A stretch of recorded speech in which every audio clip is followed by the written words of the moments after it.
Happy Saturday night, guys. Welcome in. We're going to start with our uh, quote of the week, and I think you guys will like this one. It comes from a famous Pittsburgh Steeler, Troy Polamalu, who says, "You have no choices about how you lose, but you do have a choice about how you come back and prepare to win again." And that really goes nicely hand in hand with our betting and situational that we're dealing with here. And speaking of betting and situational, last week, congratulations to everyone that followed us. We went 3-1. Unfortunately, before I get to the crowing, I will say that we did miss on our for fun parlay. Again, we said, it was like a $10 parlay. It wasn't something huge. It wasn't a full unit or anything like that. It was three dogs. Situationally, we liked the three dogs in those spots to win outright. So with no points, they had to win outright. And ironically, all three lost. But in very strange ways, Dallas got handled. Flat out, we were wrong on the Dallas part of the parlay. But for instance, the New England Patriots, we were talking about, they turned over the ball 5 times and still only lost 21-14. So in that case, we really would like to point out that Pittsburgh did not win that game. New England truly gave that game away or lost that game. But in any event, the parlay did not come through, and we want to make sure that we let you guys know about that. On the flip side, and what's really nice is on our sides and totals of our main picks, which we gave you 4 last week, 3-1. And the nice part was Green Bay was the early game and up 10-0 in the fourth quarter. They found a weird way to lose that game. Not making excuses, just saying though, anyone watching that game, Green Bay had that game and gave that game away, but that was our one loss. Then we hit the Jacksonville-Houston game to go under, and it was an easy win because I forget off the top of my head what the over-under was, but it was in the 40s, and in the fourth quarter, it was a 17-point total. It was more than comfortable. It was never in doubt on that one, the under with the Houston and a Jacksonville game. Indianapolis, -3.5, blowout. An easy win there, more than a couple touchdown cover. So Indy was a nice, smooth, and comfortable win. And then the late set, we gave you guys Seattle -7.5. A lot of pundits and a lot of experts or pros wouldn't touch that game or said to take the 7.5 because Seattle at home was not performing well. We felt differently. We watched that defense, watched the way they've been playing. Think about how in week 1 Darnold lost that fumble. Otherwise, they'd have been 3-0 after last week. And then this Thursday, we had them taking or giving 1.5. So that line on Thursday was weird. Some people had it Arizona -1.5. Some people had it as much as Seattle giving 1.5. And we don't give out Thursday games because we don't come on till Saturday night. But we did have Seattle, and take our word for it or not. But again, they would be 4-0. They're now 3-1. And one of our dark horses for the end of the year, remember the exactas, we have a lot of Seattle, like Seattle and Denver, Seattle and the Chargers, picks like that for our Super Bowl exactas. But anyway, going into this week, why we're talking about that, our 3-1, we have 7 picks for you guys this week, and let's get started. So the first game of the weekend, or tomorrow, Sunday, is Minnesota. Early in Dublin, Ireland, Minnesota is giving 1.5 to the Pittsburgh Steelers. That, again, go back to last week. Pittsburgh got 5 turnovers and barely won in New England. They're on the road now to Dublin, Ireland. We can't quite put our finger on why the defense in Pittsburgh is playing so badly with the likes of TJ Watt and Hayward on the defense. And you've got Jalen Ramsey at corner, and just a bunch of studs from front to back. But for some reason, that defense is not playing well as a unit, and that's their specialty. And on the flip side, Aaron Rodgers, as great as he once was, he is one of the lowest rated quarterbacks in the league through week 3. On the flip side, we know that Minnesota's starter is out and the backup is coming in. That being said, right now, in this moment, we actually like the backup more than we like their starter, with being a rookie and still finding his way. We actually like the backup, and Minnesota's defense is absolutely one of the top 10 defenses in the league right now, playing lights out. And so we feel like giving 1.5, and Kevin O'Connell on the road internationally, I believe, is like 4-0 against the number. And so trend wise, eyes wise, what we see, what we love, Minnesota minus 1.5 is one of our main picks this week and all of our picks this week would be an even unit. So whatever unit you're laying, whether it's 50 or 100 or whatever the number is, every pick we're giving you equally amongst each pick. And then at the end, we'll talk about you can tease and parlay some of these, but if you do, make sure that you leg them with Monday night, because on a Monday you're adding one more team. So like if you got a 3-team parlay, make it a 4-teamer with New York or Miami. It doesn't matter, because if you get to that 4th team, you would then go back to your book and bet your investment the other way. So you're playing for free, where you either are going to come out with a decent win or your money back. You won't be risking anything if you can get that far on your parlay legs or your parlay teasers or teasers. So anyway, pick number 1 for this week, Minnesota minus the 1.5 at Pittsburgh in Dublin, Ireland. The next game, not one of our picks, Washington, the Commanders minus 2.5 at Atlanta. Atlanta laid an egg last week, getting blown out by Carolina. We thought we had Atlanta kind of figured out with what level of competitor they are. Bijan Robinson being one of the best running backs in the league. Pitt started to play well as a tight end after 5 years of waiting. The defense and all, they surprised us last week. Again, it was a divisional game against Carolina, but it was a really big egg that they laid. So in this case, even with Mariota starting at quarterback for the Washington Commanders, we're not playing this game, but if we had to, we would take Washington minus the 2.5. So we'll gather more data on those teams tomorrow, and maybe down the road we'll be kind of sharpening our skill and honing it in. Right now, that's a stay away, but we do cover most of the games in that we'll tell you if we had to take what side we would. A lot of people like to do parlays, teasers, and for fun and for other kinds of stuff. So that's why we cover every game, but that's not one of our main picks. Minnesota so far is our only one. Next on the list is New Orleans at Buffalo. Just a huge number. It's 15.5 to 17, depending on what book you're at. Anyone knows in the gambling world, to lay more than 2 touchdowns, whether it's 14.5, 15.5 in this case, as high as 17. Gun to my head, we would be taking Buffalo. Buffalo is just too high powered. They're a top tier or tier 1 team in the NFL. We feel that there's 3 tiers in the NFL, and New Orleans is literally at the bottom, in the bottom 2 or 3 of all the teams of the 32. But that being said, everybody on the field is a pro, and you could have an easy 21-point cover late in the game, and they swap out some of the starters, they swap out some of the defense, they rest some guys, whatever, and New Orleans, for pride, keeps playing and backdoor garbage time, because we don't think that you're going to have a 30 or 40-point blowout. New Orleans does have some pride. And so in this case, we feel like it could be right there, kind of teetering on the number, and somehow late in the game, backdoor cover, and it's just too much of a large number. Again, Buffalo money line, no spread.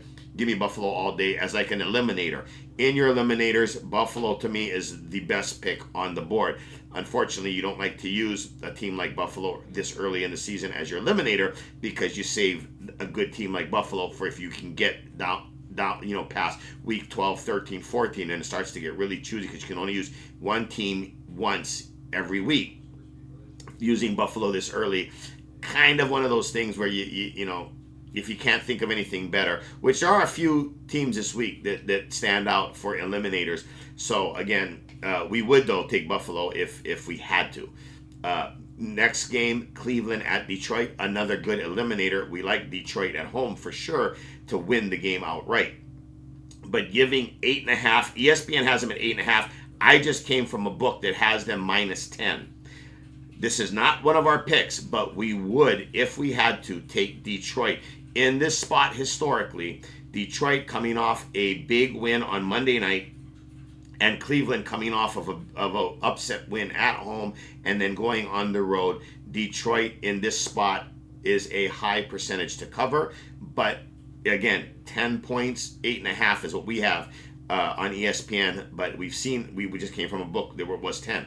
That is more than a touchdown, and in the NFL, that is a lot of points. So, gun to our head, Detroit would be our pick, but we're staying away. Next game, Carolina at New England, -4.5. We don't like either side on this. If we had to, we would take New England, but this is one of our picks in that the over-under, 42.5. ESPN has it at 42.5.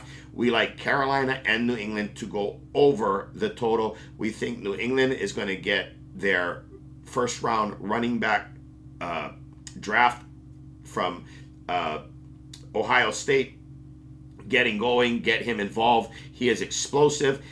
We feel that the quarterback is finding his groove.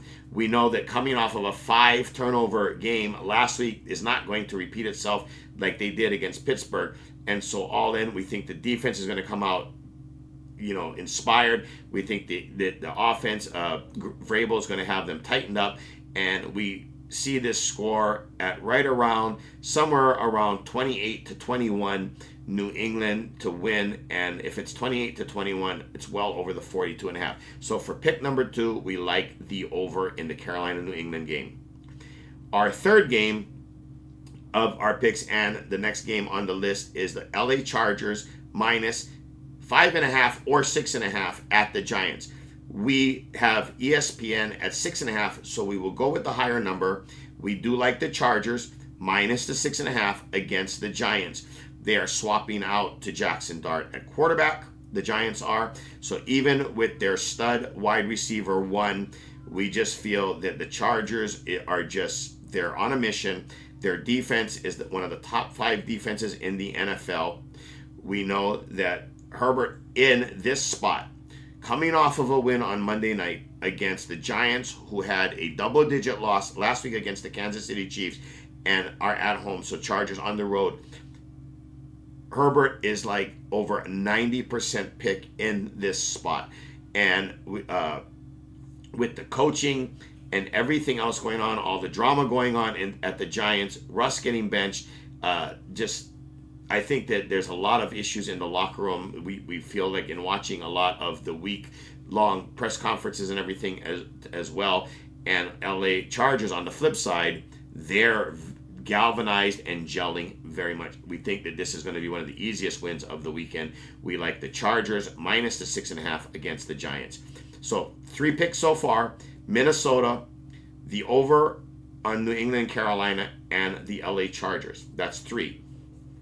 Philly minus 3.5 at Tampa. We can see this game going either way. We feel that Philly hasn't found their stride yet. They've been winning, but they haven't been playing good ball. Not the way they did last year, especially as Super Bowl winners.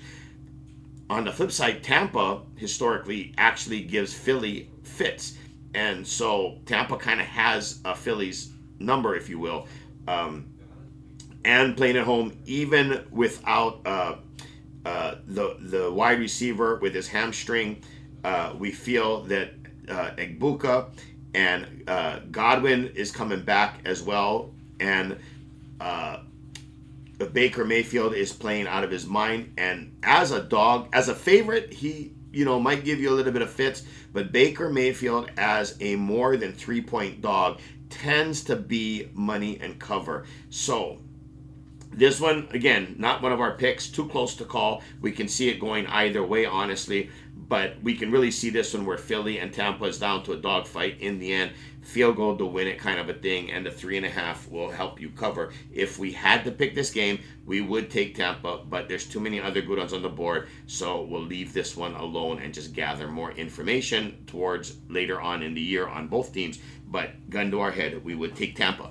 Next game, Tennessee at Houston. Houston is minus 6.5 at ESPN.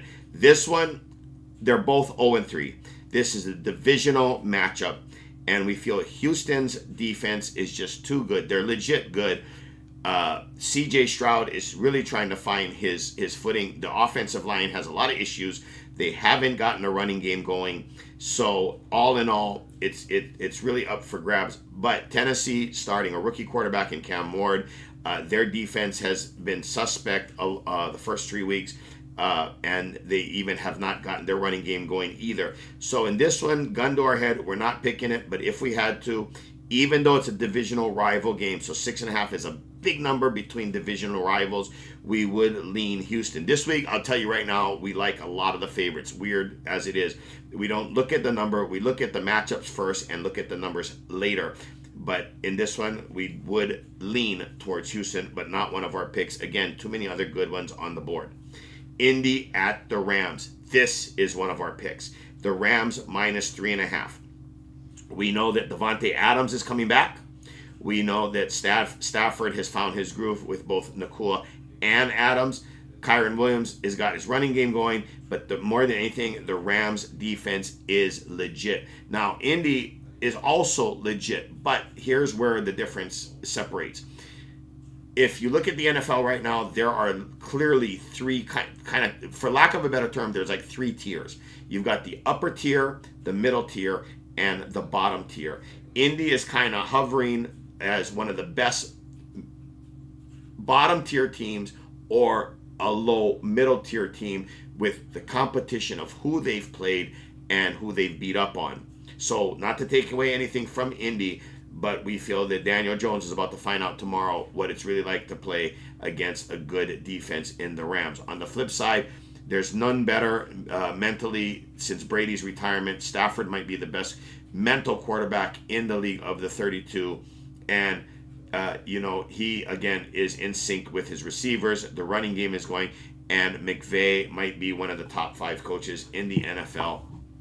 Young minds as far as offensively and defensively. So we like the Rams minus the 3.5 in this one. Moving on to Jacksonville at San Fran. San Fran is minus 3.5. There are a bunch of books that have San Fran minus 3 out there. We don't like this game as one of our picks, but we would lean San Fran. They get Pearsall and Juwan Jennings. Both are supposedly cleared to play wide receivers. Purdy is coming back as the starter. And Jacksonville, like Indy, they've looked good in their 2 wins, but the tiers and who they've played and their level of play, it's not quite up to that tier that San Francisco is on. And so, again, gun to our head, we take San Fran minus the 3.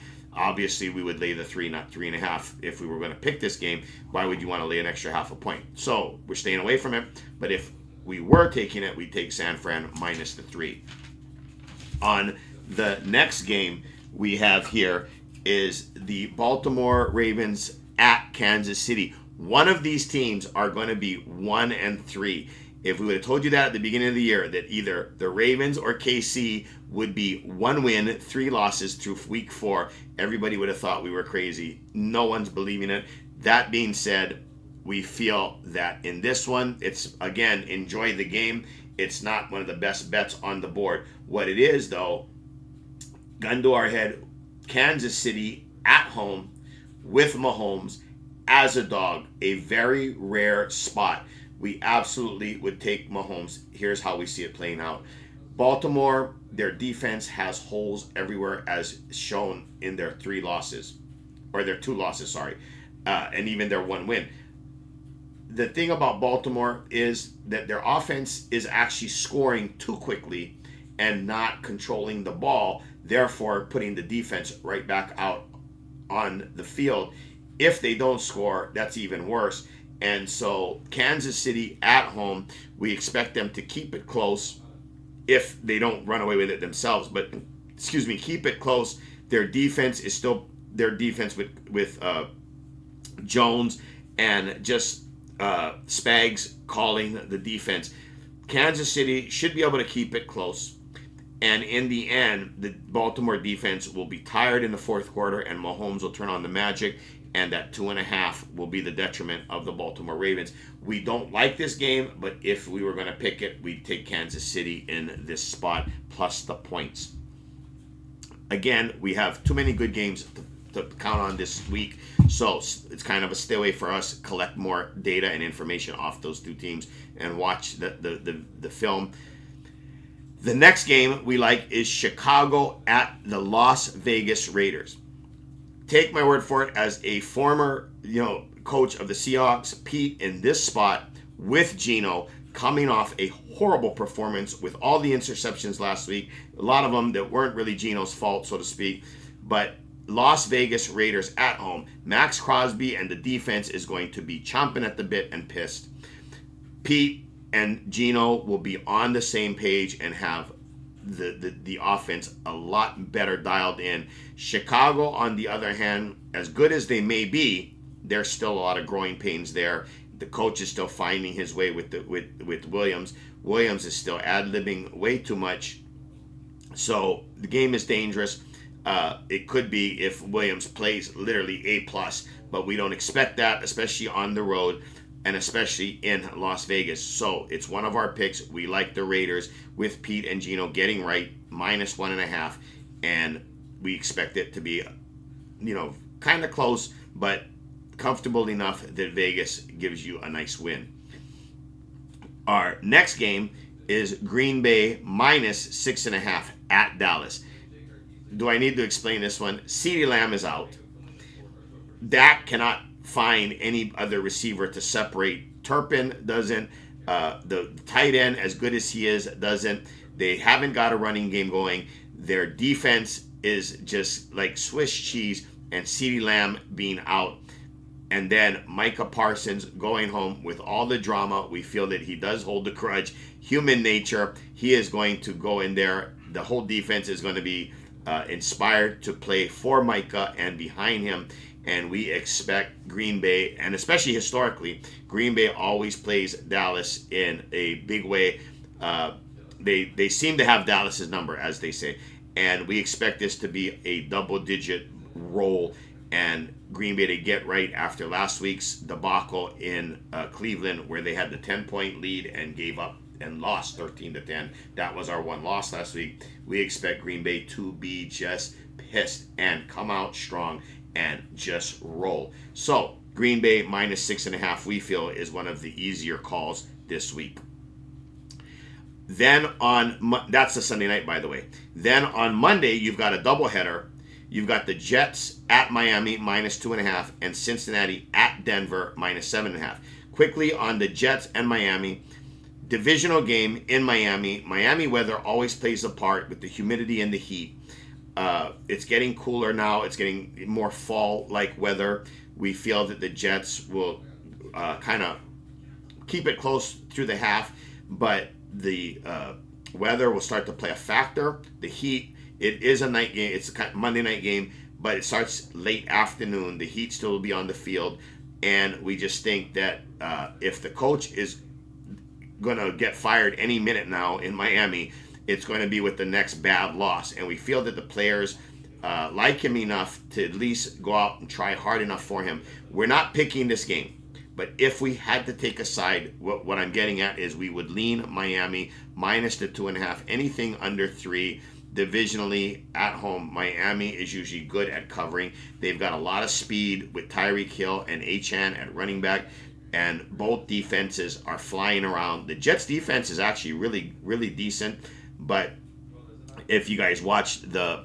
Amazon Prime special on the Jets, you'll also know that they are just a snake-bit team for a lot of reasons. We think a lot of it has to do with culture and coaching, and they still haven't gotten enough of the new coach yet to change that culture. So all that being said, we like Miami, but we're staying away from it. But this one is one of those ones that's good. What we're telling you about, if you take all of our normal picks and make them into 3-team parlays, make it a 4th team with the Jets plus the 2.5, and then if the 3 teams of the 4-team parlay wins Monday night, get back to your book, get back to where you've laid the bet, and take Miami either money line, so you could middle it and win both, or bet at least your investment on Miami. So best case is you win money, but worst case is you broke even and you're using house money to win the last leg of the parlay.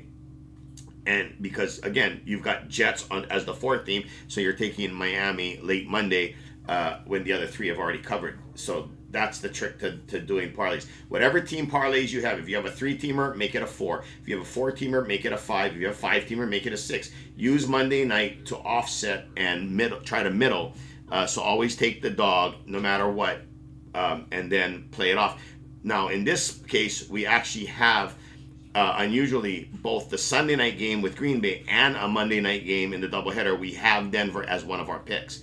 Denver at home minus 7.5 against the Bengals.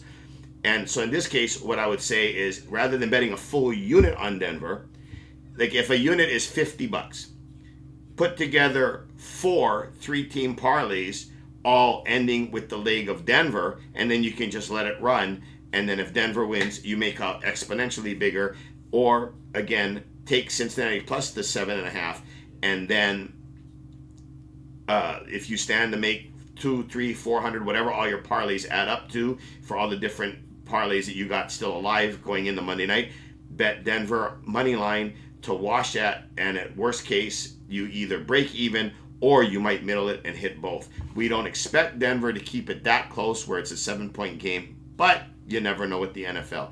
But we do like Denver. We think that the defense has been playing outstanding. Nix takes, based on last year, he takes kind of a little bit of a while to get going. It's almost like the first 2 or 3 weeks of September is still preseason for him. You saw they should have absolutely won the Denver Indy game in week 2. They should have absolutely won. They got the missed field goal late in the game that would have put them up by 5, so that Indy would have had to score a touchdown, but the kicker missed. Then Indy drives down and missed a 60-yarder, but a phantom touching the back of the center got them a personal foul in 15 yards and a second try from 45, and Denver lost that game in a weird way, they lost by basically 1 or 2 points. No. Yeah, they were up by 2, so they lost by 1. Anyway, they lost. They lost outright, and they didn't cover. But it was a very, very weird scenario. In any event, we think that Denver finds their stride. Denver's defense is playing well. Cincinnati, on the flip side, their defense can't stop anybody, except for their, one guy, Hendrickson, who they signed to a 1-year deal. So it's still really he's not really happy. And further, they're playing without Burrows. And so even though we respect Jamar Chase as one of the top wide receivers in all of the NFL, he's one guy against a solid defense in Denver, and the backup quarterback has to find him to get him the ball. We just feel it's too much for Cincinnati to overcome, and their downslide starts this week, and will continue on until Burrow gets back. But in any event, we like Denver. So let's go over real quick before we cut you off tonight. Our 7 picks for going into this week are Minnesota Vikings, Carolina and New England over, the LA Chargers, the Los Angeles Rams, the Las Vegas Raiders, Green Bay Packers, and the Denver Broncos. And yes, it's like run of the mill or luck of the draw. They're all favorites. We don't generally like 100% favorites. It just worked out this way. It's really weird. We didn't notice till we put it all together, but we are going with all the favorites. What I will say this year thus far is when the favorites cover, they cover good. They cover big. So that being said, we hope that the reason we're taking a lot of favorites this week, it seems, is we have top tier playing bottom tier, or top tier playing middle tier, or middle tier playing bottom tier. So there's a tier separation between all the ones we've picked and who they are playing. And so the favorites just kind of stand out. And in most of the cases, again, we stay away from Buffalo with the large number, but in most of the cases, we feel that it's not too much for them to cover the points that they're giving. No one's giving more than a touchdown except Denver. So Denver is going to be the one that we gotta kind of, and again, that's why we talked about, legging the parlays and so forth. But in any case, we expect even units on all 7. We expect to go at least 5 out of the 7. Hopefully we do all 7 of 7, and we'll be crowing here next week with you guys. But you guys all know how it goes, as I read you the quote at the beginning from Troy Polamalu, and it's very ironic and fitting that goes with our quote for the week. But in any event, good luck to everybody. We hope you enjoy it. Again, we are now plus in all of our picks for the season, but we're going to continue to lay a foundation for you guys before we start charging you, as we want to build up the trust and let you guys see how we operate, that when we pick the winners, they're easy winners.